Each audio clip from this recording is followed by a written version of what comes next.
पिछले जन्म में आप क्या थे ये जानना बेहद ही अच्छा रहेगा, क्योंकि सिंह राशि वाले जातकों को कहना चाहेंगे पिछले जन्म में आप क्या थे, राज की बात क्या है जो कि आपका जानना बेहद ही इंपॉर्टेंट होने वाली है। तो नमस्कार दोस्तों, आप सभी का इस वीडियो में बहुत बहुत स्वागत करते हैं। तो ये वीडियो आप सभी सिंह राशि वाले जातकों के लिए बहुत इंपॉर्टेंट, बहुत ही खास और बहुत ही महत्वपूर्ण साबित होने वाला है, क्योंकि आज के इस वीडियो में बात करने वाले हैं कि पुनः जन्म में आप क्या थे, आप क्या जानना चाहते हैं। तो लगातार इस वीडियो के अंत तक बने रहें। उससे पहले वीडियो को लाइक करके चैनल को सब्सक्राइब अवश्य कर लें, ताकि रोजाना राशिफल आपको समय से प्राप्त हो सके और आप आने वाले दिनों को से ज्यादा बेहतर बना सकें। माता रानी के जो भी भक्तगण हैं तो कमेंट बॉक्स में जय माता दे अवश्य लिखें। तो कहेंगे पिछले जन्म में आप क्या थे, क्या बेकई आप जानना चाहते हैं, क्या आप पुनः जन्म के सिद्धांत को मानते हैं, पिछला जन्म या पुनः जन्म होता है या नहीं होता,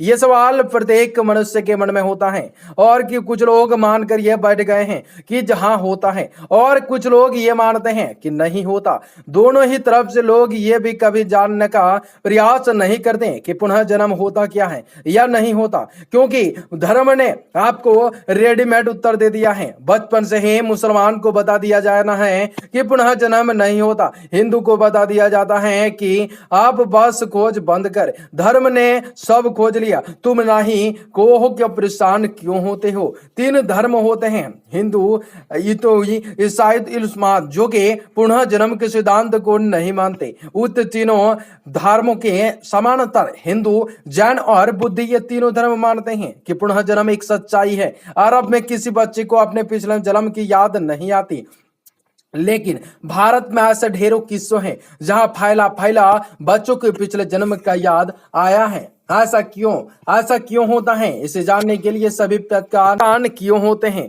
विज्ञान इस संबंध में अभी तक खोज कर रहा है कि वह किसी निर्णय पर नहीं पहुंच पाया है।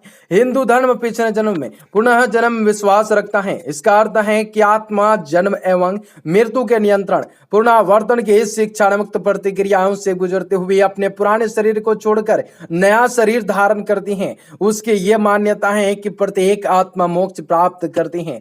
जैसा गीता में कहा गया है, यह हमारा शरीर पांच तत्वों से मिलकर बना हुआ है, आकाश, वायु, अग्नि, जल, धरती। ये जिस क्रम में लिखे गए हैं उसी क्रम में इनका प्राथमिकता होता है। आकाश अनुमानित तत्व है, अर्थात जिसको आप पूर्व नहीं कर सकते हैं, यह आकाश है। आकाश कहते हैं किसे, आज आता कि किसी ने आकाश नहीं देखा। उसी तरह जिस तरह की वायु नहीं देखी जाती है, ऐसे लेकिन वायु महसूस होती है, इसलिए अनुमानित तत्व नहीं है। आकाश को अनुमानित तत्व कहना गलत है। खैर, शरीर जब नष्ट होता है तो उसके भीतर का आकाश में लीन हो जाता है, वायु में समा जाती है, अग्नि में अग्नि और जल में जल समा जाती है, अंत बच जाता है राख, जो कि धरती का हिस्सा होता है। इसके बाद में कुछ है जो कि बच जाता है, उसे कहते हैं आत्मा। लेकिन इसके बाद भी बहुत ही कुछ बचता है। एक छठवें तत्व की हम बात करें तो हमने कई बार सुना होगा कि आपने भी सुना होगा, मन और मस्तिष्क। निश्चित ही मस्तिष्क को मन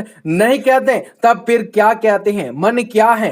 क्या आपका शरीर, क्या वह भी शरीर नष्ट होने पर जब हो जाता है, नष्ट हो जाता है। शरीर तो भौतिक जगत का हिस्सा है, लेकिन मन बहुत भौतिक है, यह मानकर आत्मा के साथ आकाश स्वरूप विद्यमान रहता है। एक सात्म तत्व भी होता है जो बच जाता है, उसे कहते हैं वृद्धि हमारा बोध है। हमने जो भी देखा और भोगा वह बोध ही आकाश रूप विद्यमान रहता है। इसके बाद एक और अंतिम तत्व होता है जिसे कहते हैं अहंकार। ये घमंड वाला अहंकार, स्वयं के होने के बोध को ही अंतिम अहंकार कहते हैं। अहंकार से दृष्टि की उत्पत्ति हुई है। गीता में 8 तत्वों की चर्चा की गई है। उन 8 तत्वों का विस्तार से जानना है तो वेदों का अंतिम भाग अपरिष्ट पढ़ें, जिसे वेदांत वेद कहा जाता है।